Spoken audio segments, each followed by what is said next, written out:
Welcome back to the Good, the Bad and the Ugly podcast with me, Tony Murrell. This week's special guest is former Liverpool goalkeeper Chris Kirkland. Chris opens up about his football career, the pressures of professional football, battling addiction and his journey through mental health challenges. We also discuss his efforts to raise awareness on mental health issues in sports, sharing valuable insights into life both on and off the pitch. Thanks for listening and watching this episode. Benitez come in literally and said, I want a foreign goalkeeper, I don't want an English goalkeeper. Could have been a lot more games, but the injuries knocked the stuffing out of us when I went to Liverpool. And then I was just stood on the roof thinking, I cannot feel like the way I feel anymore. Welcome to the Good, the Bad and the Ugly podcast with me, Tony Murrell, and this week's special guest is former Premier League footballer Chris Kirkland. Really looking forward to Chris sharing the Good, the Bad and the Ugly. How are we, mate? Steady, mate, yeah. We've had to cancel a couple of times, haven't we, for bits and bobs, so yeah, good to be finally be here. Oh, no, I appreciate it, Chris. I know you're busy and I know you do a lot of stuff, helping people, mental health stuff and all that, and, we will touch on that, which is fantastic. Just buzzing that you're here now. Thank you. We're going to get into... Missing a Liverpool flag, though, I must admit. I know. Do you know what? My big Everton flags there. Like we were just saying just before we came on. Yeah. One of my best mates. So Stephen Wright's cousin, Dixie Elliott. I don't know if you've heard of Dixie. So when we first moved up here, we become pals and we've been mates for like 20 odd years. And he's a massive Evertonian. Is he a big? And he's a locksmith, but he's a bitter Evertonian. and he's a locksmith. So whenever we need our locks changing, he comes around changing them. So he changed them not so long ago, about a year ago, did all the keys. I was out at the time and he rang me, said, "Oh, have you got your keys?" I said, "Oh, no, they're at home." He says, "Ring me when you got your keys." And I was like, "Oh, what you done? And he engraved EFC on every key in the house. Yeah, and he kept the card, so I can't go and get new keys. He's got the card. So he said, "Anytime you lose one, just give me a shout and I'll get it sorted out for you." But yeah, engraved EFC on him. It says, "Good job, I love you." Yeah. No, that's brilliant, isn't it? The bit of banter, banter, no, that's brilliant. But no, Chris, like I say, I wanted to get you on for a while and stuff, and I'm glad you're here now, and we're going to get into the good, the bad and the ugly. But like with everyone, we just start from where you grew up, where you're from, family life and school life was like. Yeah, so from Leicester, born in Leicester, lived down there until 2001 when I moved up here. School, yeah, I mean, listen, I wasn't naughty, I didn't really take to school, I just loved the sport, just loved PE. Yeah. If I didn't have PE on a day, I'd probably bunk off. I mean, school. Yeah. But because my mum and dad left the house before me, and I was always back before they got home from work. So, and if you got let off the school, it was a small brown envelope, so you knew what it was. You could open it. So I could hide them under my bed, and I did until one day they found about 20 letters under the bed saying, "Well, you're not been to school in this." But yeah, I don't know if you remember that the cricket used to be on. I used to love cricket as well.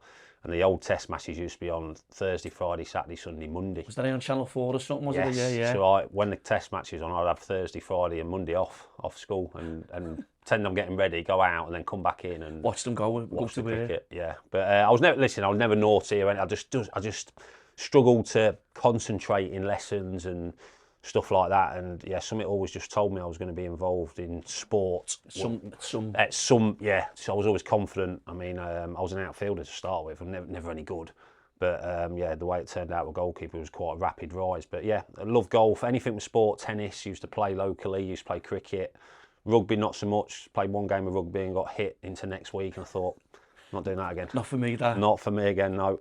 But yeah, just had a great upbringing, very supportive parents, sisters. No complaints there. Was you the eldest of your sisters? No, middle. So yeah, 2 sisters, 1 younger, 1 older. Bet there's some fun and games there. There was. I put a few footballs through the windows in the house and stuff like that. Yeah, I used to play golf out the back in it. Golf, but I mean, we think about it now. So our garden, I used to hit them over the garden into the next street, and like doing that now. If somebody did that to you, you'd be raging, wouldn't you? Like a golf ball coming through your window or anything like that. But yeah, back then I suppose it was more acceptable. It's fun, isn't it? When you're but thinking about it now, I'm thinking, Mark, I could have killed, it could have hurt someone. But yeah, I used to take and just hit them as far as I could, like 200-300 yards, whatever. Not knowing what the consequences. Not knowing where they're landing but thinking, but as a kid you think, I'll be alright. No, it's not going to do any damage or anything like that. But yeah, I wouldn't have liked to seen a drone above it and seen where it hit. But yeah, I used to get up to also always outdoors as well. Didn't like being in the house. Always had to be outdoors, whether it's football or whatever. But really good upbringing. No, brilliant. Like I say, school as well, you know, I think a lot of people say it's some of the best times of your life. I didn't really. The only thing I liked in school was PE and English. That, like, you know. They're the only 2 GCSEs I got. Yeah. And even my missus says to me now about my punctuation and all that. She goes, full stops, all this and that. And I go, fucking hell, you know what I mean? But I liked sport. PE was for me. I love football. You know, I played for my district and stuff like that. Yeah. I wasn't good enough to play for my county, but I just loved when I wanted to be a footballer. Did you play for like your district and stuff like that, or? So again, it wasn't until, I was an outfielder. I was never any good. I was always on the bench for local Sunday teams, and it wasn't until the goalkeeper who was playing for Barwell at the time, just before I was 14, I think it was, 13, 14, he got injured. And because I was the only one on the bench, the manager went, look, you're going to have to go in goal. I said, I've never played in goal. And he was like, well, you're big, so get in goal and try and stop the ball. And that's how it started for me. So from 14 until 18, when I made my debut, 4 years is quite a rapid rise. Yeah. So from 14, then 15, I got into the county side, so Leicester County. Then I played for Blaby and Whetstone. Now Blaby and Whetstone were the team in Leicester. If you were playing for them, you were doing all right, because they'd bought Gary Lineker played from Dion Dublin. There was quite a few players, Peter Shilton. So if you were playing for them, you were doing okay. But then 16 signed for Coventry. And 18 made my debut. So 4 years from playing my first game in goal. That's a big rise, yeah. And, people, and to be honest, I'm quite happy it happened that way, because I know a lot of lads are in academies from like 5, 6 years old these days, and they get up to 16, 17 and they let go. And it's heartbreaking, and they're training 3 or 4 times a week. They're travelling here, there, and everywhere. So I'm quite. I mean, listen, I was lucky. It worked out the way it did. But you know, I could do all the school stuff and play school football, play all the cricket, everything like that you probably wouldn't have been able to do if you was in academies. Yeah. So I was very, you know, looking back now, I was very fortunate that it worked out the way it did for me. What was it like with the when you got the letter or the phone call, you signing pro forms? Was that just something? It's surreal, yeah. I mean, it was. So I had the choice between Leicester and Coventry. All my family are Leicester fans, so but I was already training with Coventry. And I struck up a relationship with Stevie Grizovic, who was the first team goalie coach for Coventry. But he used to train a load of lads on a Wednesday. So I seen the way, and like struck up a bond with him, still got it to this day. So I was always going to sign for Coventry. And then, yeah, you sign youth team forms when you first go there. So you're in the youth team, which was just fun and games. I mean, there was 20 of us in a lodge, they used to call it then. And you can just imagine some of the games, some of the games and the tricks that were being played. But brilliant fun, brilliant lads to be around. 17, I moved back home then because I got a car, but I'd still go back into the lodge at nights and stay there most of the nights, and then go home because you miss what you just had for a year. And then I signed my first pro when I was 17. Yeah. Yeah. Was that like your family? Didn't have an agent. My mum, I think it was my mum and dad just went in, and Gordon Strachan was just said, "This is what it is. I'm not doing you. This is what we think you're worth. You know, basically sign it or don't sign it." And that was it. That was Gordon Strachan, but you knew that he was being fair with you, and he always was. A lot of people say that about Strachan, you know. He says, "Well, listen, he was only like, he was only just under 5 foot, weren't he? But my God, when he walked in a room, you knew he was in a room. Yeah, he had that Glasgow, respect. wasn't he? Glaswegian, yeah, he had that respect. But I mean, he still played till he was 42. He would be the hardest trainer. Pre-season, he would do all the pre-season running, everything. So he never shirked. Get involved with everything. Oh yeah, did it all. But he was, you knew he was being fair. And he said, "Listen, if you perform, you play well, I'll give you a new deal." And he was true to his word. To his word. True to his word. Yeah. Had some players at Coventry, if I remember, when Strachan was there.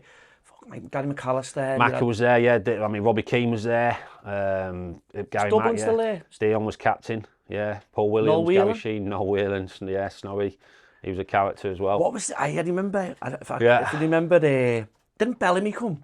Craig Bellamy. Well, I used to pick. So Bella's come, and because I went by the hotel he was staying in, Gordon Strachan said to me, he says, "Oh, you need to pick Bella's up every morning. Just signed."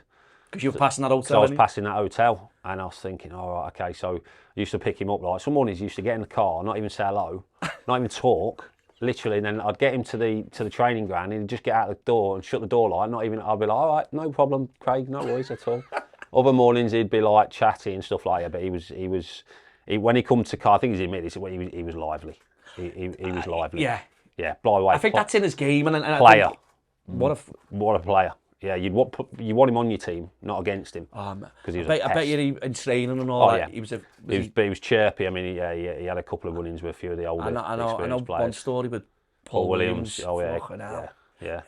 I remember watching Everton Coventry, and Paul Williams used to play in that. He was a proper tough centre half. Yeah. But I heard that story and I thought, Yeah. is that true? I mean, don't get me wrong, Craig Bellamy's got that in his, you know, he's... Yeah. That's What in his- story did you hear in the dressing room? Yeah, Yeah, when when he he popped it. when he sparked him and knocked him out. Yeah. Well, Yeah. yeah, I did. I story. mean, it was cut. Listen, I mean, it was. I think he'd bided his time. Like it could have happened a long time before. So I think Willow did well to bide his time as long as he did. Just snapped, didn't he? And he just snapped. I can't remember what it was all over. He said something, and then that was game over. Yeah. But yeah, like I say, Still carried on being chirpy after it, like. But not to Willow though. Yeah, but I bet you did. But I think So I was lucky. I've always said this. I had some amazing pros around me from a young age. So from the youth team, I was obsessed with watching Oggy, the goalie. Stevie Griswold. But he was the first out, last in every single day.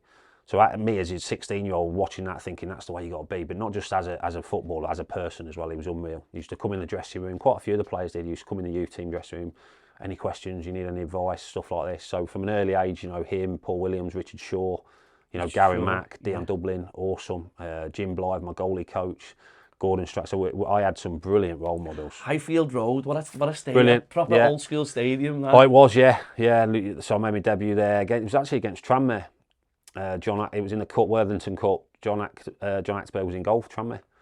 And then that was on the Wednesday, and then on the Saturday I played against Spurs at Highfield Road in my debut for the Premier League, yeah.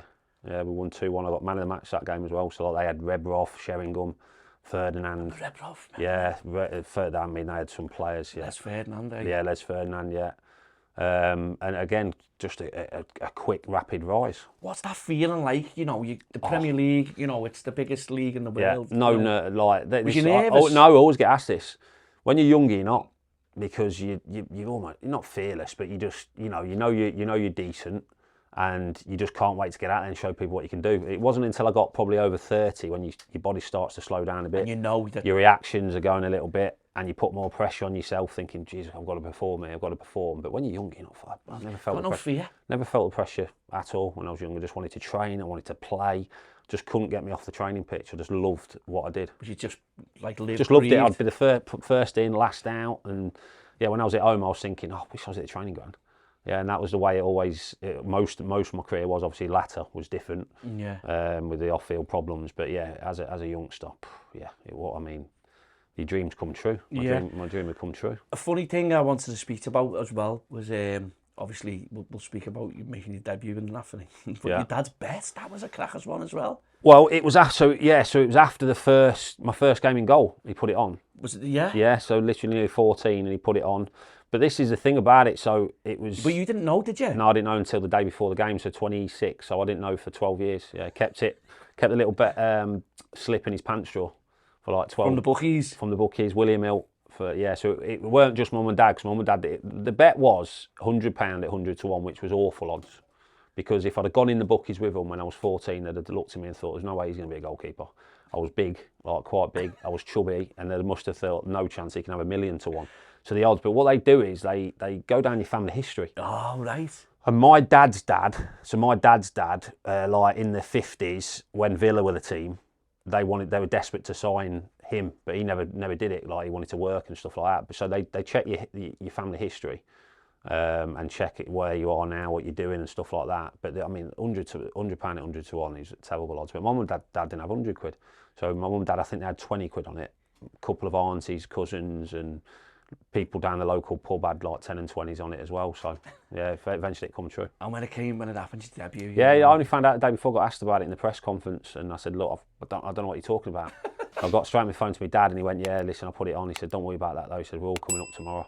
But they come the next day, so that was on the Wednesday night. On the Thursday, they come and gave him the big check down at his house. Yeah. Yeah.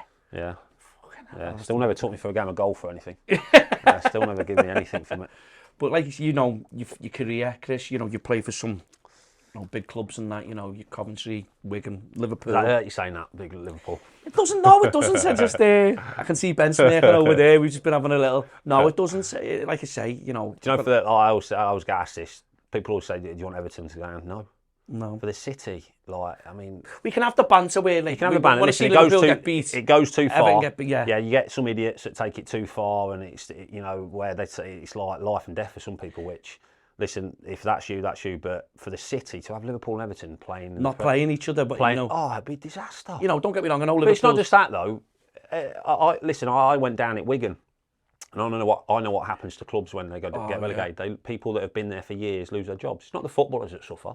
The footballers will get paid or they'll go to another club. It's the core people that work at football. The behind the scenes. Behind the scenes that without them, football is not football. So no, listen, I love the city having Liverpool and Everton in it. I was talking to... And the women's as well. Yeah, the women's now as well. Women's derby. Come on. It's all like the women's game's gone massive. It's massive. It's just when people take it too far. That's when you think, Chris, come on. You're always going to get that. No matter Everton, Liverpool, you know, Villa, Birmingham, and stuff like that. But the thing is, well, I was speaking to another ex-pro, and he said to me, if Everton, we went down against Bournemouth, I think it was. We need to just win to stay up. I think it was. Yeah. The domino effect that has, behind the scenes. People got no idea. People got no idea. People that, like say, got mortgages to pay. The core people that, without these people and the fans, obviously fans, without fans, football's not the same. You wouldn't have football. Football's not. You wouldn't have football. But the people behind the scenes, that I remember people that lost their jobs at Wigan when they got relegated. People that have been at the club for 20, 25 years, and they're sort of dismissed, and they're on pittance compared to the Premier League. Yeah, exactly. So no, listen, relegation's I've got a good mate. He's from Warrington, Chris Kirkland. He's a massive Wigan fan. Yeah. Goes home and away and stuff. He's a proper Latix, ticks. He goes everywhere, and I remember speaking to him, and he, but they're not doing too bad, Yeah, well, Sean's married, so I played with Sean. Yeah. Who's there now, but yeah, I left, what was it now, 12 years ago, but probably my best period in football at Wigan, like personally, when I went there 2006. I was made captain. Didn't miss a game for was it 4 years? 4 years, about 150 games on the spin. And then Martinez come in and wanted somebody else, which, listen, happens. But yeah, that was probably the best. That 4 year period was the best I've played. It was horrendous. I didn't want to leave. I mean, that's what started the issues off the pitch. Yeah, when I left there. I never wanted to leave. But listen, it happens. If you're not preferred, you're not preferred. Simple as that. The manager comes in and wants somebody else. Same thing happened at Liverpool with Rafa. Yeah. At the end of the day, they're the manager. If they don't want you, you're not going to play. It's crazy to see, I can understand if there's like a bit of, dip in form and you're making mistakes and you're costing the fucking... I get that. Yeah. It's like in any job. If you're making a mistake... I think what did me at Wigan was, so 2010 season, literally 2 days before the start of pre-season, I went to put a shoe on in my bedroom and my back completely went, and I missed the whole of pre-season. Which now, for an outfielder, you can sort of build yourself up, but for a goalkeeper, I didn't train until the day before the first game of the season. Literally, I was out for 6 weeks, and because I'd played so well, and because I was captain, and I'd sort of earned the right to play. Well, no one's earned the right, but Roberto, but he knew I weren't fit. He said, "Listen, I'm going to play you. Do you think you can?" And you being a footballer, you think, "Well, if I don't, then I'm going to lose my place." So I started the season and started terrible. Like, we got beat 4-0 off Blackpool, 6-0 off Chelsea. I could hardly move. I was like, I was gone, mate. Yeah, I should never ever have played. And that was me. Then that was my Wigan career done, because Al Absi come in after about the third game, and I never got back in for 2 years. And that was me done. But that's what, yeah. As a pro, how does that, your mentality on everything, where you're going training every day, and you're not fucking going to play on Saturday or on a Wednesday? Well, listen, Ali coming in did great, but yeah, being out for the whole of pre-season, I never recovered from that. Never. Pre-season is a vital part for you. You've got to do the whole of pre-season. I always felt at my best when I did a full pre-season. You're going into the season, you're ready, you've done everything, you've done all your checks, but yeah, I'd trained the day before and I knew I was in trouble. I knew that I weren't going to... your body, don't you? I knew I was nowhere near. Like, Mrs. was saying, you can't, you're not... Could you not walk on that, Chris? I could sort of get by, but I just... The reaction... But when you don't train, I literally didn't do any training for 6 weeks, and you can't replicate match tempo and stuff like that. So, yeah, it was always going to end bad, and it did, and then ended up leaving in 2012. Yeah, and from there... To Sheffield Wednesday. But then that's obviously where the off-field problems started to happen. Yeah. Well, we're going to get onto them in a second. Just want to touch, best and worst managers you've worked with. Well, this is... So, let me have a drink before I think about this one. So, listen, I'll never come on to anything and hammer someone and say, he's this, he's that, he's that. But... So, I mean, the best ones, which a lot of people probably... Gerard Houllier was unreal. And I'm on about, like, proper man, not just on the football side, but as a person as well. Looked after you, asked how you were. Put his arm down you. Put his arm around you, asked how your family was, anything like when Leona moved up with me. My wife, now girlfriend, then, is she okay? Does she need anything off the pitch? Because they knew if you were happy, like everyone was happy, you'd play better on it. Steve Bruce, unreal. People, I know, yeah. People always go... Do you know what a few people have said, Steve? You Bruce, ask any player that's played for Steve Bruce, and they'll all say the same. Loved him.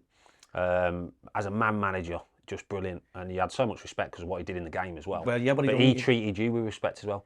He never goes both ways, doesn't it? He'd never come in and hammer you or anything like that. If he did, yeah, but he'd do it in a way that he wasn't going, you effing this, you effing that. In front of everyone, he'd pull you to one say, side. Come on, like he'd do it in a way that you go, yeah, you're right. You're bright, you bang on. Yeah, you bang on. But he'd do it in such a way that he'd never, I didn't see him fall out with anyone at all. So him, and then obviously Gordon Strachan, who gave me my debut. Yeah. You know, Magnus Hedman was Sweden's #1 at the time at Coventry. And he played me over him. So, yeah, without that, I might not have got to where I did. But, yeah, those three. Well, listen, the worst is, like I said, I'll never... But you don't need to... yeah, I mean, listen, I've said it before. Martinez, he said stuff that never happened, or, he promised stuff that went back on his word. Benitez come in literally and said, I want a foreign goalkeeper, I don't want an English goalkeeper. So, being told, yeah, that was it's straightforward. It's got me back off holiday as well. So I was on holiday, and I got a call saying, you got to come back in, the manager wants to see you. I was like, oh, okay. So I've gone back in and literally sat me down and said that. I said, you could have told me that over the phone. Like, fucking on holiday. But for him, it was a power trip. Getting somebody back, he made me come back. Control and... I'm the manager, you do what I say, sort of thing like that. So yeah, I had totally lost respect for him after that. I remember, I think I seen on something else that, in training and that. Oh yeah, he took me for a training session. Fucking hell, don't come and collect it, come and punch it. Yeah, so he just said, don't want you catching stuff anymore. So something I'd done the whole of my career and got me to where I was, and was known for having good hands and distributing. Strong hands, collecting. Strong hands, coming, taking crosses. He just said, don't want you doing that anymore. So as soon as he said that, I thought this is just not going to end well at all. And eventually I was out the door. But like I said, he's the manager. If you don't do what the manager says, you're out the door. There's only one person that's going to suffer. Well, I'm gonna ask you this because he sat over there. Yeah. That season, when you the Champions League, wasn't that on the way you played all the. So I played most of the group games. Yeah, played against Olympiacos. That Gerrard one, was it? Yeah, I was right behind Stevie Strike. Yeah, yeah. Were you there? No. But yeah, I mean that's one of the best atmospheres I've ever played in. People forget I'm a Liverpool fan. So I stood on the Cop as a kid. My first game was when I was 7 years old. So we used to get the bus up from Hinckley in Leicester, so always been a Liverpool fan. So to play for the team you support as a kid, it's a dream come true. It is and something I'm very proud of to this day. And still, listen, I go all the games now. I take my daughter; she's been going since she was 6 years old. She's nearly 18, so that's the thing we have now. And yeah, for something that's special. But yeah, my dad took me. My dad took me, and now me taking my daughter. Special. That's like you say with the special nights and all that, and especially that I remember watching that Olympiacos game, and my mate Jonah Vickers, he's a massive Liverpool fan, and that year you won the Champions League. He come and watched every game in the group stages and everything, and then obviously to the. And he said, I've got to come to your house and watch it. And I was like, no, you can't. and then I remember he slid it. He scored, Gerrard scored that fucking peach. Yeah. And he slid on his stomach in my living room, and my missus had the rug in the living room, and he slid into the table. Did he? Yeah, and I'll never forget it. Well, it was after that game. That's when you didn't... Well, they say stuff is written in the stars, and the way they come back, and after that game, you just knew that they were going to go on and win it. Yeah. You just had this feeling. And did you get injured after that then, or was I had a backup not long after that, yeah. So I was sort of playing with a backup during. Or was you playing with an injury? It was like. Yeah. I eventually had to. I tell you what it was. It was actually after that. I think it was after the Everton game. One of the Everton games. That's when I had me back injured. After that. It wasn't the good of someone when Carson. Was that 2004, 2003? I had to mention it because. Yeah. Well, it's only because of my mate. I let him score. It was my mate. It was my mate at Cov. But listen, if I'd want anyone to. That season, yeah. We won in December. Yeah. So it was after that game then, because I was carrying an injury. Listen, I should have done miles better with the goal. I won't not blaming the goal on it, but it was after that game I went in for an op about a few weeks later. Yeah. That was me done for the season after that. I remember that. I remember just going bonkers in that. But to be honest, you were excited, but I wasn't asked. I was just happy it went in. Oh yeah, I know. I saw about 10,000 people behind us on the Gladys Street as well. Another story. So another one of my good mates is blues. He's a blues fan, Jamie. I won't mention his surname, but he's season ticket in not the Gladys. What's the other one? The Park End. So he's season ticket. So every time I went to play there, I'd text him saying, "I'll come in." He says, "Don't." He says, "I'm going to ignore you." He said, "I don't need people to know that I'm mates with you," sort of thing. So when I went back with Liverpool or Wigan, I knew where he sat every time. So I used to go over into the crowd and shake his hand, and he'd be like, "Oh, God, get off, fucking leave me alone." Like, and he would not engage with me. Like, 'cause he didn't want people to see around me, so I just made a habit of it every time, like giving him high just five. winding him up. Oh, just winding him up, yeah. But brilliant. Yeah. Best players you played with? Stevie, obviously. Gerrard. Yeah, I mean, he was awesome. I mean, I was lucky. Sammy Hippie, probably one of the best defenders I've ever played with. Cara, you know, just for sheer determination and Give everything. oh man, in training. I mean, Stevie and Cara in training. Sometimes you didn't want to be on the team in training because it was like win at all costs. And in five-a-side, in anything, like any game, even if you had to get as many bibs as you could, like, but that's why they were so successful, because the standards they set in training. It's no coincidence they stayed at the club for the whole career. You don't do that unless you show it day in, day out. Yeah, Gerrard. A lot of people said about Steven Gerrard. He was like that in training. He gave every. He just made things look easy. He did. I mean, Javi Alonso was another one. I mean, when them two played together. But yeah, lucky at Liverpool, but Stevie was stand out. Yeah. Who was the biggest? Who was the biggest handbag? The biggest moaner on the team? Biggest moaner. Biggest moaner. I mean, Cara liked to whinge. Cara liked to moan, but listen, I sat next to Cara, and he helped me no end, and still does to this day. He was brilliant to learn from, and just watch how obsessed he was. I mean, Cara used to come in the mornings. Like, and it's no coincidence he's so good at what he does now with the football side of stuff, with the pundit side of stuff. He used to come in the mornings, like, and I used to sit there, he'd say, "Did you watch this game last night?" And I'd be like, "What game?" Analyse it, didn't you? Yeah, and like he'd watch, and I'd be like, "No, I didn't." He's like, "What were you doing?" And I'd be like, "Well, I was out for food, or I was out walking the dog and stuff like that." He said, "Is that what you doing?" I was like, I said, "Do you watch every game?" Like, and he'd watch a game if it was on in Brazil, like in the farthest country away. He just was like my house, obsessed with watching football, but listening to him, the way he spoke about it. So it's no surprise he had his career he did and what he's doing now in the media. Do you know what? I had Jamie Carragher on at an event. Yeah.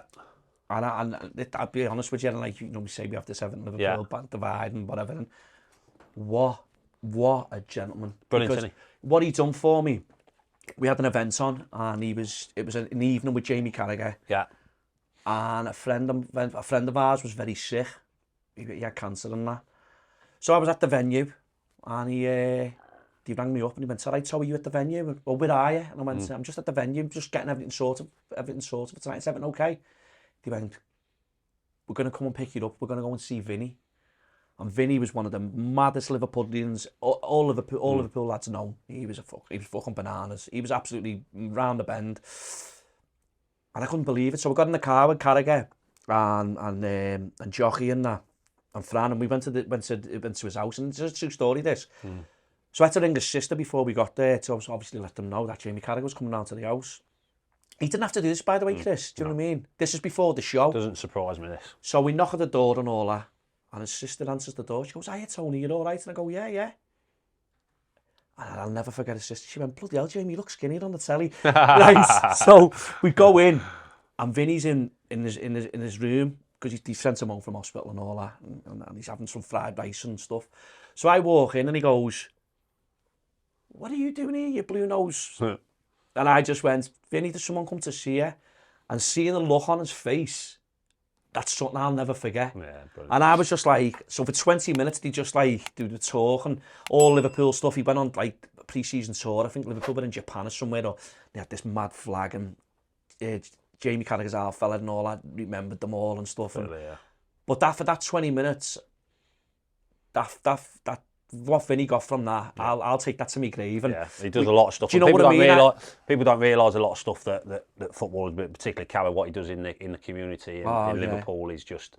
He won't shout about it and stuff, but I know a lot of stuff that they do, and it was brilliant. He didn't have to do he's that. Got his foundation in it as well, the Cara Foundation, but doesn't surprise me that. No, that's like I say, that was just one of the lovely things that he'd done for us. But if you're in charge on the bus, the music. What music would you have? Well, I actually did the music at Liverpool. So what it was we all had to pick a song each. So I went round there and said, "What's your favourite song?" So we put a song. Everyone picked a song, and then we put it onto like a CD. Can you hear that back in them days? A CD. So we had a CD player. So I think mine was Van Morrison, Brown Eyed Girl. Yeah. Yeah. Was there some bad ones on there? Some horrendous ones, yeah. What were like the foreign lads? I couldn't even understand some of the stuff. They would like the music. It was like head banging stuff, and you had to turn the thingy down because like you get headache some of it. But we all had to pick a song and put it on. Your injuries throughout your career, you know. Well, this is one. So I mean, when I was at Liverpool, yes, but after that, I hardly missed anything. When I left, went to Wigan, then Sheffield Wednesday, I played near enough every game. So yeah, but the time at Liverpool were tough with injuries. I did my cruise ship, my back, broke my wrist in training, did my thingy. See that one there? Yeah. So they were all, but they weren't. People say, well, you're injury prone. Injury prone is where you keep pulling the same muscle, keep pulling the same. But same injury. Mine was just unlucky. You know, my knee. I just got a collision with Daly Adebola down at Crystal Palace, knee to knee. Did my cruise ship. Saved my wrist off a shot in Harry Kewell, hit a shot in training, point blank, stuck my hand out, broke my wrist. So they were just unlucky injuries at Liverpool. But yeah, when I left, I had a back injury, back problem, which was manageable, but it didn't make me miss many games at all when I left Liverpool. Bloody hell, mate. Yeah. When you think about it, because like when I was doing a little bit of looking and stuff, you know, you played some games. To be fair. And like you say, you were just unlucky. It wasn't the same early one. No, and then obviously, listen, like the 2 years at Wigan, I didn't play. A year at Sheffield Wednesday, I was on the bench, and then a year at Preston. So 4 years of my career, I wasn't playing. I was on the bench as number 2. So yeah, I didn't do too bad. So should have been a lot more. Should have been a lot more games, but the injuries not the stuff in that. It was when I went to Liverpool. What's that like, Chris, as a player and stuff? When you're younger, you just think, well, I'm young, I'll get over it, and you do.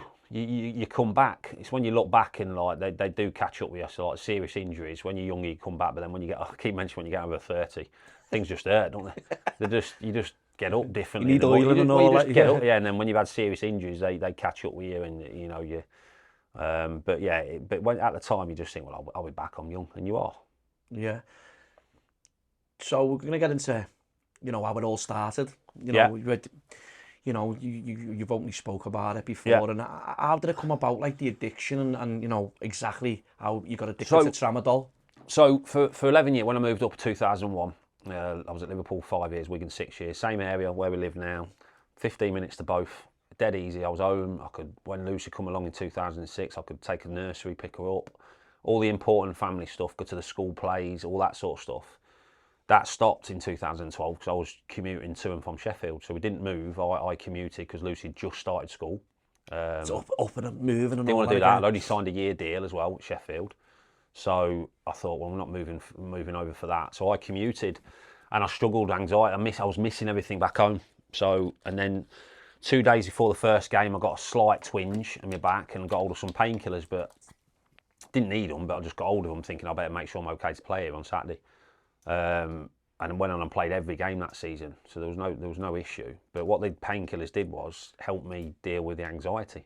So they made me feel good, which some people do. Took that anxiety away. Yeah, but they also made you feel good. So some people, when they take tramadol, they can be sick. They can not react to it at all. Some makes you feel like good and relaxed, and I can deal with this, and I don't have to worry about that and stuff like that. So that's what they did to me. So I thought, well, I can take these just when I'm travelling to and from Sheffield, or when I've got to stay over for games. But quickly, with addiction and with substances, you get older quick. And after about 3 months, I knew I was thinking, bloody hell, I'm relying on this. Yeah, because I was thinking, and people say, well, how do you know you were? Because I was thinking about them the first thing in the morning and the last thing at night. And if you're doing that, thinking about something, you know, a substance, and you're addicted. So I knew I was after about 3 months. But by then, it's difficult. It got a grip sort of. Yeah, and I tried to stop some days and I felt terrible. And obviously withdrawals. Not a come down. Yeah, the withdrawals. Yeah, your body craves it.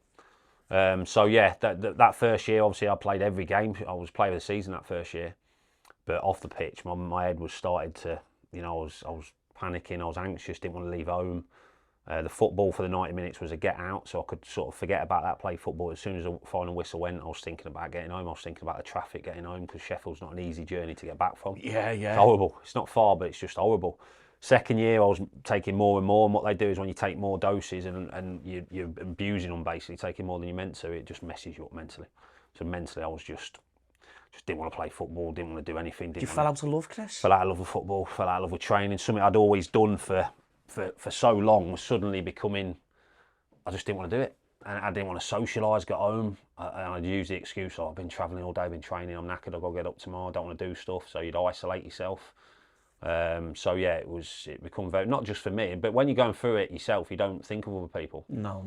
But your family are going through just as bad. You can see a change in you, Chris. See a massive change, and you only see that when you come out of addiction, or when you I'll say beat addiction, because you're always living with it.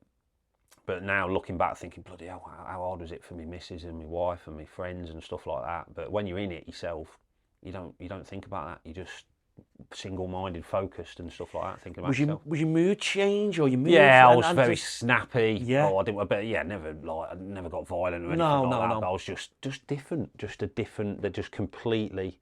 And you can see, so you can feel yourself changing and changing, but it's as though people say, well, explain it. I always say it as though you live in two lives. So you can see you're in a glass box in a cage, and you're trying to get out. You're trying to get out, knowing it's wrong, but the one on the outside is the one that's living that life now. So you've got like a little devil sort of. Yeah. Even though you know what you're doing and where it's going to end up, you just can't stop. Was it just without help? You can't stop. I mean, it's only when I managed to, when I told everyone and asked for that help. But you kid yourself. You think you can do it yourself. Listen, some people can, and I take my hats off to them. But I tried many times myself to stop. Was it just one, like when you first started taking them? Because you said the day before you were gonna. Yeah. The season. Just a couple. Was it just a couple? Just a couple. Was you just swallowing them, or was you chewing, like you're saying? Yeah. Well, I mean, the thing. So when I doesn't it work quicker, or is it So when I left Wigan, so the last 2 years I wasn't injured. I was fit, but I wasn't preferred. Martinez played. So after I got back from the back injury, I was fit for the next 2 years. You just didn't want to know. But I weren't in. But then when I went to Sheffield Wednesday, they were saying, well, you've not played for 2 years, you must have an issue. And I was like, well, I've not. I've trained my training schedule, everything. I was training every day, and there was no issue. They said, well, look, we're going to have to put a clause in your deal. If you miss 4 games with your back injury, we can rip your deal up. So my agent rang me and said, look, they want to put this in. I've told them where to go. And I said, no. I said, listen, I've not got a problem with my back. I know how it is. I know how I can manage it. It's not a problem. He said, are you sure? He says, bearing in mind in Championship, that can be Saturday, Tuesday. Within 10 days, you could not have a club. So you get a sit. I said, listen, there's no problem at all. And I went on and played every single game and was player of the season. So I knew there was an issue. But ironically, 2 days before the first game, I got a little twinge and I thought, oh my God, if I don't play Saturday, they're going to be like, well, good job we got that clause and all that. Yeah. Even though I knew there was no issue at all. And I can't even remember where I got them, but I got hold of some tramadol. And yeah, it started literally from that. Was it like a strong dosage, like? So you only meant, it was only a couple of 50 milligrams at the start, which is strong. I mean, you can take up to 400 milligrams a day, but that's like for extreme pain. So I was only taking a couple at a time, but then the more you take a couple, your body thinks, well, that's not quite enough. I need another one. It's not working. I need another one, and need another one, And by the end, I mean, at my height of my addiction, I was on 2,500 milligrams a day. So I was on 10. You say, what's that? 10? Well, it's nearly 7 times as many. Yeah, it's 6, 7 times. But what they since I've not took them at all, like people say, well, how's your back? It's fine. Like it's actually, they kid you to think that you need them for pain, but I was using them not for that. I was using them for anxiety and for missing home and changing routine basically. But they get hold of you very, very quick. I remember seeing a video, or where you used to hide them and stuff in your car in the little under footwell. You used to hide them ever. Listen, with addiction, you hide them anywhere. So I mean, I was taking them in my goal. I was taking them on the pitch for me. I had them in my goalie bag. I always used to take a goalie bag at the side of my pitch, side of the pitch. So I was having them in there. I was saying I was needing a toilet during training to go and take them, and because addiction, you do whatever you have to get your next to keep you to get your next hit. To get your next. So it was looking back now, you think, how did it get to that? But that's what. That's what addiction does to you. Yeah. We've had a few people on the podcast. I had him in my drawer, so by the side of the bed, I had him in my drawer, and the drawer used to make a noise. So I used to leave the drawer partly open, leave 2 tablets in, so I could put my hand in the morning, like about 5 in the morning, or whenever I woke up, just to take them, so I wouldn't wake anyone up. So the lengths you go to and the things you do is crazy. Yeah. So getting the help, Chris, how hard was that? Was the depression kick in and stuff? Yeah, depression. So I retired in 2016 for mental health, and I didn't say it was addiction at the time. I told PFA, but I didn't tell anyone else. Sport and Chance, was it? Or no, well, no, that was later on. So I retired, got off them, everything was decent, and I missed being a footballer, miss the routine that it gives you, that you've had for the purpose it gives you. Tried to come back, but I'd been out too long by then, and the body just weren't having it, and you're older as well. So I went back on them again because I was down and because I was not a footballer anymore and not had that routine, that structure. So I went back on them, and then I went rehab in 2019. So I rang up the Sporting Chance or the PFN. They said, look, it's going to be 4 months before we can get you in. And I just said, listen, I ain't got 4 days. I said, I need to go somewhere now. So we just got on the internet, searched rehab facilities and found one just down the road, North Wales. Yeah. So yeah, about 50 minutes for me, hour for me. And I was in there the very next day. But what I didn't do in there was they tell you to set things up when you come out. So they tell you to have a routine, tell people, be honest, have drug tests at home, all this sort of stuff. Never did it. So come out of there, again, I was off them, doing bits of stuff for Liverpool, managed the women's, started stuff with the foundation, Liverpool Foundation, which I still am to this day. But then lockdown hit. Oh. And so I'd got into a good routine, was doing well, bang, lockdown hit, and like a lot of people struggled during it, and I mean, it was just terrible times, wasn't it? I went back on them again. Did you? Yeah. In lockdown? In lockdown, yeah. So, and then it got to bad lengths again. And yeah, just listen. You miss it, you know, obviously going to the rehab and stuff like Yeah. that. Like people we've had on the podcast, you know, we've been to rehabs and they've said like, you know, it's the first time you go in that day. I remember going down there and because obviously I've been in the public eye and stuff like that. I said, listen, I don't care about that. I just want to get better. But yeah, the first couple of group meetings were tough, really tough. Like you listen to other people and you're thinking, I'm not that bad. Or you listen to other stories thinking. But everyone's the same because they've got an addiction. And it takes you a little while to realise that you are the same. Yeah. And it is an addiction. I remember ringing the missus after, listen, it's not for me. She went, listen, you're staying. Says you've got to stay. So if you don't, you're not going to be here anymore. Like we need you back, we need you, but you've got to be right. We want the normal, Chris back. So after about then the third session, I remember sitting in the group and I'd come out of it thinking, yeah, this is going to help us. This, and it did. You know, I was in there 3.5 weeks. Come out, I was off them for about a year or so. About 6-7 months. But then lockdown. If lockdown wouldn't have hit, it's easy saying it, isn't it? It's easy. Would I have gone back on them or not? You just don't know. Yeah. You just don't know. But what I didn't do was what we've done this time, so April 2022, just come out and told the world, not for sympathy, but just so there's no hiding place. Like, so everyone knows now, which for me is a blessing. Did you feel it was a weight on your shoulders, Massive, Chris? yeah, and I felt as though you could still be sneaky, not everyone knows, so you might get away with it here or there, and that's probably why I went back on them, because I could. But now my wife and daughter's got drug tests at home, and they've probably been the big, if I could keep one thing in place, for the rest of my life, it would be drug test home because there's no hiding place. And the thought of my wife or daughter seeing a positive test is like heartbreaking. Course, so that's what drives us on. So yeah, the drug test at home, told the postman never to give me envelopes because I was getting stuff off the internet, illegal stuff off the internet. But yeah, being honest and open and all the coping strategies and stuff like that is what's kept us, what was it now, 30 months the other day.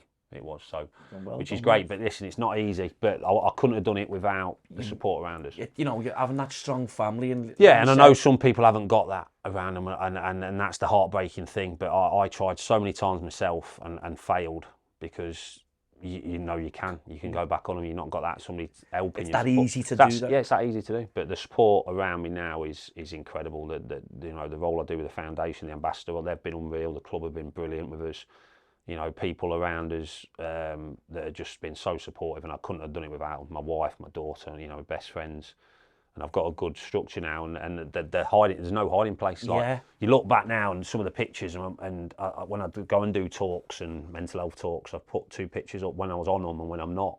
And it's just... Oh my God, the eyes, you can just see it in the eyes when you're on them. Pin eye, just man, massive. It's like you look stoned, you look out of it. So yeah, there's no hiding place now. And if you're serious about, but if you're addicted to alcohol, get a breathalyzer at home. If you're wanting to stop and you're living with someone, you say, look, help me. Get a breathalyzer at home and get them to breathalyze you every day.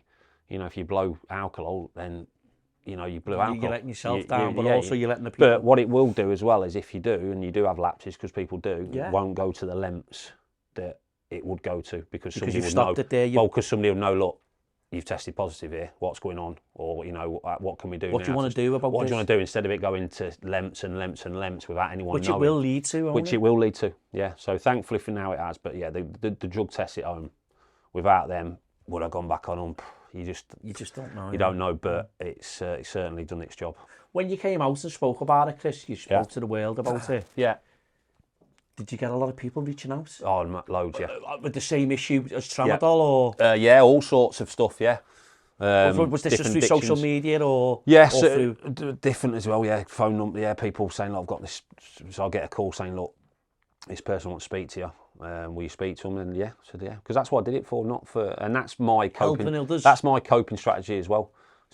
So it keeps you in check, sort of thing. So helping other people and reminding you of what you went through and your family went through is what helps me keep on the straight and narrow as well. You've been there, and you got that voice to help them, saying, look, I've been there, I know exactly what you're going through. Yeah. Look, there is a way out. Yeah, and it reminds me as well that not to go back to where I was, where I was at one point.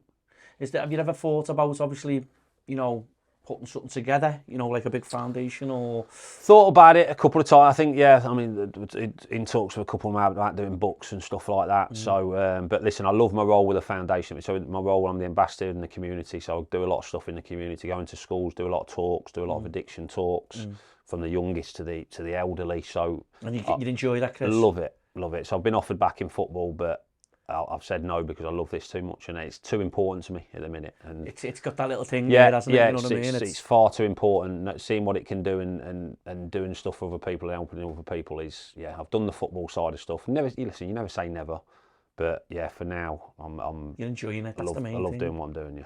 What's the score with all the walking and stuff? I see you doing stuff with Bellew and a few others and stuff like that. Well, it was. So I've always loved walking. I've always had dogs as a kid, and then when we moved up here, we got dogs, and we still have now. So I've always walked. I've seen your videos, with the dog and with the dogs. Always I love them. walking. Like I enjoyed watching and them. It clears your head. It clears your head. So Mark Crosley was the one. So he rang me up. It was he found himself out of work. So he found himself out of football for the first time in like 35 years, and he said, "Look, I'm struggling mentally." He said, "I've started walking." He said, "I love it." He says, "I know you do a lot." He said, "I've got this idea. What do you reckon?" I said, "Listen, brilliant, go for it." So it's just built, but he's done it all. Big Norm, yeah, what a guy. Yeah, so it's so we do a lot of charity stuff. We donate to lesser known mental health charities. So instead of just giving them money, we'll buy them equipment, we'll buy them minibuses, we'll build serenity gardens so people can see when they don't. Because when you donate money, you don't really know where it goes, do you? Let's be honest, we've all done it where you've and you think, where's it actually going? So what's it getting spent on? What's it getting spent on? So we buy things where people can say, look, this is what it's bought, this is what it's done. So that's what we do, and we have some golf days, 2 or 3 golf days each year. Footballers love the golf. We do, yeah, we do. But they're just brilliant days, and they raise a lot of money. No, that's good though, isn't it? And we've got some brilliant people involved. But it's helped say that there's a lot of people involved with it. Bellew's not a bad golf player, I believe, is he? Tony's he gets frustrated quite easy. I think Tony. I'm not surprised. But Tony's been. And we live like literally. He doesn't live far from you now. No. Well, he's moved now, but before we lived next to each other for basically 10, 15 years and never really socialised. And it was bumped into each other just on a walk one day, and we just started walking together, and that was it. So listen, again, like Cara, some of the stuff Tony does in the area, people have got no idea. Like the amount of people he helps and stuff like that. So but I've been Ryan Taylor's another good mate of mine. He was at Wigan with you as well. Ryan was, yeah. So we used to go out a lot in Liverpool actually. When we was at Wigan, you couldn't get away with it now. But he's a great goal. He's off scratch. He's a good golfer, isn't he? Brilliant golfer, brilliant guy as well. Brilliant guy. So a few people said that, Ryan Taylor's a nice lad. He's awesome, mate. He's awesome. Is it true he's an Everton? No, he's Liverpool. Is he Liverpool? Yeah, stop trying to get people to support Everton. Well, yeah. He's a red rye. Yeah. Is he? Yeah. But so all the walking and stuff like that, it's done. It's coping now, so it's routine. Yeah. I'm addicted to exercise. So you swap one thing. I've swapped one. Yeah. I think people will say that. People when I went to rehab, they said there's no such thing as an addictive personality. I completely disagree. And I know some people, but I am. Like, I'm obsessive. Once I get something in my head. That's it. You're all in or nothing. That's it. Like my work now is based around exercise, so I have to know when I'm going to be exercising during the day or during in between sessions. But exercise for me is I've always done it, obviously through the football. Yeah. But now as a coping. But listen, some days nothing works. Some days you have shit days, and you feel crap, no matter what you do, no matter what things you got in place. And shrug it off. Yeah, you just think, right, okay, but now I know that those days come and go, and you get up the next day and you go again. You snap out of it all. Well, you do, because you have to. Yeah, of course, you have to. And you learn to do that. Some people don't, obviously, and it leads down to horrendous situations, which is heartbreaking. But it takes you time to get a routine in place and get your brain sort of thinking the way that you want it to. You know, just touching on what you've just said there, horrendous situations. You found yourself in a horrendous situation, didn't you? Yeah. When you were at your all time. Yeah, so I left Preston, signed for Bury. Should never have done it. I think the football thing kicks in. We've always done it. Go on, you can go again. You'll get through it. Was your head all over the place, Chris? Oh man, yeah. I just thought this is not going to end well, and we were going away pre-season in Portugal. It just ended. I took loads of tablets. We were out there with me. I was on over 2,000 milligrams a day at this point. Was this on pre-season? Yeah, it was in pre-season for Bury when I signed for them. Sort of like a last swan song sort of thing. And then I was just stood on the roof thinking, I cannot feel like the way I feel anymore. I just my mind was empty, Chris? Oh no, it's more like my mind was just hurting every time I was awake. It was just like I was thinking about everything and everything, but nothing was making sense. I was worried about everything, but then I couldn't make sense of everything, and my mind was just like, I was thinking I can't feel like this forever, and thinking the only way out was to jump. So I was on the roof, and no one was there with me, but I felt like I pulled back, and I know it was my wife and daughter back home saying, right, get home, we need to get you right here.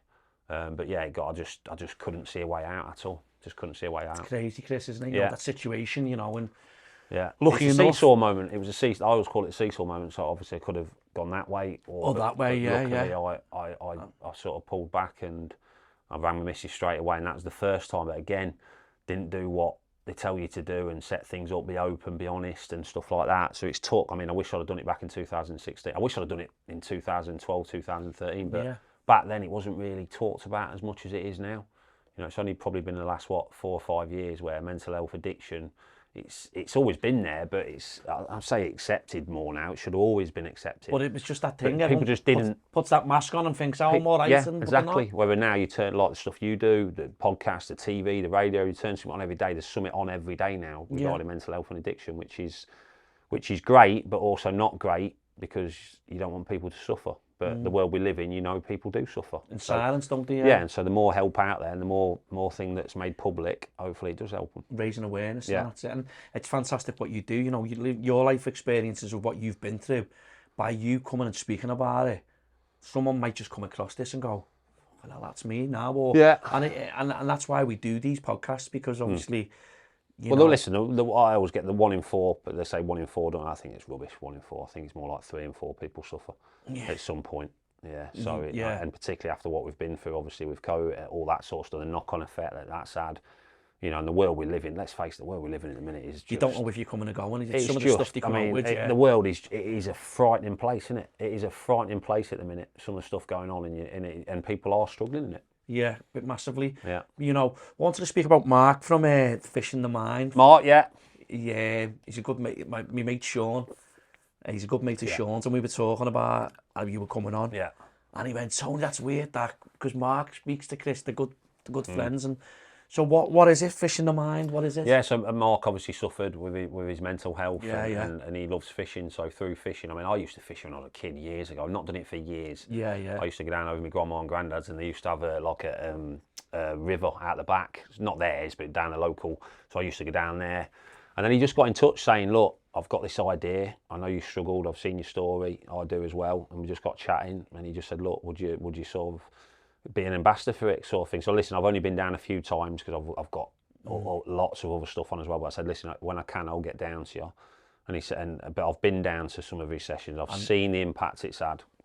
I've seen how much it means. Groups of people there. Oh, I've seen how much it means to the group of people down there. And yeah, something as simple. I won't say simple as fishing because it's blooming hard. Yeah. And frustrating. But so for the ones that do it, even if they don't catch anything, it's just being there. Peaceful mind. I went to the one when it was at Hurlston Hall near us, and they've got like a lake in the middle of the thingy, and a fountain, and like the water comes out and it's splattered, and it's just so calming. And I sat there, I took my daughter actually, and we sat there for like 2-3 hours, never caught anything. But just like, time just seemed to like go by, and you're thinking, wow, how relaxed do you feel now? There's no, you just the thoughts and everything are just, it's clear. Yeah, so he's doing great stuff. I think he's got a lot of stuff lined up as well. We're going to get him on in the new year. I spoke to him, funny enough, the other day, and I'm going to get him on in the new year. Yeah, nice lad. And he just wants to help people. Yeah, it's brilliant. And that, and he does, by the way. I've seen it. That's what I'm saying. There's a lot of people out there that genuinely want to help people. Yeah. Like men and women. Do you know what I mean? And you don't want to listen. When you set things up, you don't want people patting the back and saying, "Oh, well done." You don't want awards or anything like that. You don't do it for that. You don't do things for that. You do it because it's the right thing to do. Why would I don't get why? If you can try and help people, why wouldn't you? If you've been through some kind of like in your life, some kind of experience, which good, bad, or ugly. Yeah. You can obviously, give your take on how you dealt with that situation, and that situation might help one person. Yeah. It might help two people. Yeah. No one's saying we want party poppers and whatever. Listen, some do. Don't get me wrong. Some do it for, but if you've got the ability to help people and to save lives or to make somebody else's life better and give people hope, why wouldn't you? This is what I say about the podcast. I get out of hearing other people's stories because their stories can be relatable to somebody who I know or to me. Yeah. So I enjoy, no matter how horrific some of the stories we've had on the podcast, but what we get out of it is that people, when we get a message in our inbox or get a WhatsApp or whatever, and they go, "Tony, I can't believe that. I watched that podcast." It means the world, doesn't it? It means the world. I feel like 10 feet tall. Yeah. And I get a buzz out of it. Yeah. Do you know what I mean? So that's what I enjoy doing the podcast. And I think, but obviously, like the likes of Mark, who's doing the fishing thing, and yourself doing, raising awareness. There's so many people out there who suffer in silence, but when they come across, it just helps them. And you can listen. You can't help everyone. No, you can't. Because it's impossible, and some will never admit they've got an issue, or some will feel they can't say things for a certain reason, which is just, it's heartbreaking, isn't it? When you get to that, when you think they can't actually, but you can help people, and it's like I say, you get messages, I get messages all the time. Never tell people about them, or never put them on and saying, "Look what I've had here." Yeah, you would never disclose never do that. But when you read one, you think, that's why you do. Yeah, what you do. Of course it is, mate. Of course it is. What I want to speak about as well, Chris, is Supreme CBD. What's that for you? Well, listen, your experience with it. Again, so I for me, people will say what they want about it and say, "Well, you're just saying this or whatever." But at the start, so when I was you sceptical when you first? Yeah, of course, because I tried other oils and they never did anything for us. But I think it's probably because I was on tablets, so it was like not really getting the effect you're meant to have off it. Listen, it doesn't get you high or anything like that. It's all legal stuff. It's all perfectly legal stuff. It doesn't get you high or anything like that. It's not. But when I was going to go through withdrawals, I messaged Anthony and said, "Look, I'm going through addiction withdrawals. I'm going to need, do you think this will help?" And he says, "Listen, just try it." He said, "It might do, it might not." So I got the strongest stuff, and it helped. He's being honest with you as well. Yeah. He said it might do. No, he went, "Listen, it might do, it might not." He says, "But try it, and if it does, maybe you can help other people do it as well." So I tried it, and listen, the withdrawals were. Thinking about it now, just sent shivers down. Oh God, man! For 6-7 days, I was in the corner of my room, vomiting, being sick. Everything like that. I'd get in the ice cold showers, but I took the Supreme as well, and it did help. It didn't stop it. No, nothing can stop the withdrawals, but it just gives you a little bit of glimmer of hope that eventually you can come through them first 6 or 7 days, and then it's about maintaining it. So listen, it's not just me. My family have used it. My best friends have used it. People that have rang me and said, "Look, I am really struggling with anxiety. I can't go out of the house. Can't do this. Can't do that." Have tried it and it's helped. It doesn't help, but I think 95% of people, the success stories are incredible, and it's better than putting pills in your mouth. Exactly. I got some gummies. Yeah. And I tried them. I've been trying them for a week now. Yeah. Sleeping better. Yeah. Yeah. And my missus, funny enough, said calmer. To me, seem calmer. Yeah. You don't seem. Well, listen. I was on antidepressants, so I stopped antidepressants and the tramadol at the same time. So I was on antidepressants, like 150 milligrams of sertraline. I was on the strongest stuff. Sertraline. And I stopped it all at the same time, which obviously you're not recommended to do. But I just got to the point where I didn't want to put another tablet in my mouth, no matter what it was. I didn't want to wean off. I didn't want to do this. I just thought, I'm not putting another tablet in my mouth. And they said, well, listen, doing the withdrawals is going to be dangerous. You're going to feel horrendous. I said, I don't care. I said, I feel horrendous now. I said, I'm addicted. I don't want to take them anymore. So yeah, but I don't use it all the time. I can go weeks without using it now. But the gummies for me. Yeah, I've told him he's got to start doing them in sugar-free and stuff like that as well, because the gummies flipping don't help you. But yeah, I'll probably take a couple of them. But sleeping-wise, I've never slept as well as I've done. Yeah. Never slept. And anxiety-wise, but like I said, you learn when you get a little bit, you know when to sort of take them now. Yeah, I take them. I've started taking them a week ago, and I messaged them. Funny enough, I messaged them. Fucking hell, yeah. And I will be honest with you. Sceptical. Very sceptical because I thought. Of course it is, because when everyone says this, it's that and that. But you know what? So many people have jumped on it. Yeah. And it's not like, I'm like, but you've just hit it on the head there. And that for me is brilliant, because he could have been like a salesman and pushing it on you, going and whatever. No, try them, see what you think. He says, I don't know. He said, they might do, they might not. Yeah. He said, I'm confident they will. Yeah. Because he knows how good his stuff is the best stuff. Well, he messaged me before. It's the best stuff. I messaged him before and said, Ant, I just want to say, because I got them for me missus, to be honest. Yeah. And then I thought, you know what, Miss Mum, why don't you get some Tony? You fucking never keep, you know, this, that, and the other. You're always on the go. You're always thinking. Your mind's clocking over. So I thought, So anyway, I ordered some. I have one of a morning when I get up. Yeah. Middle of the day, maybe, and then one of a night. Nice. And which ones you got? Peach ones? No. The gummy bears? The bears, yeah. Oh, have you tried the peach? No, oh my God. Don't try them. So I just watched them, and then my sleep's been great, because normally I'm like that. I'm tossing and turning. I think the biggest is sleep for a lot of people. But the anxiety. So listen, like I said, at the start, certainly the first 6 months coming off them, I was on it every day. I was using it to help. And then you sort of get into, when you need it, some days you don't need it. So you sort of get like that. So I can go weeks now without touching any of it, or I'll just have a couple of gummies here and there. If I'm going somewhere and I'm a little bit anxious about it, I'll probably do it. If I'm going down to London, I'm down at TalkSport on this Thursday down in London, talking again down there.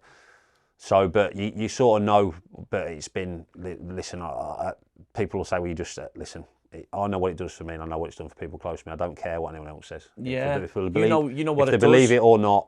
That's entirely, you'll try them. And it's great to see it growing so massively. Oh, mate, it's going to be... You know what? He's put his hard work and him and his missus... It should be on the NHS. It should be available, but pharmaceutical companies are pharmaceutical companies. Listen, they don't... And they don't care. They just want to push pills down you, because people get addicted. Even though they say you won't get addicted to this. Yeah. You look at the thing on Tramadol, potential for addiction. It's not potential. You will get addicted to stuff. Same as alcohol and stuff like that. Listen, alcohol's in shops. Alcohol kills people. It's the biggest drug. It's the biggest addiction out there. But it's legal. Yeah. But so all these, it should be, but it won't be, because the government make too much money off pharmaceutical companies. Simple as that. Simple as that. Friends in football and outside football supporting you on your, raising awareness and stuff and what you're doing? Yeah, all the Walkins Bill lads, obviously, Big Norm, John Eustace, he's been great. But yeah, probably. John Eustace, Blackburn man? Yeah. So we were in the youth team at Cov together.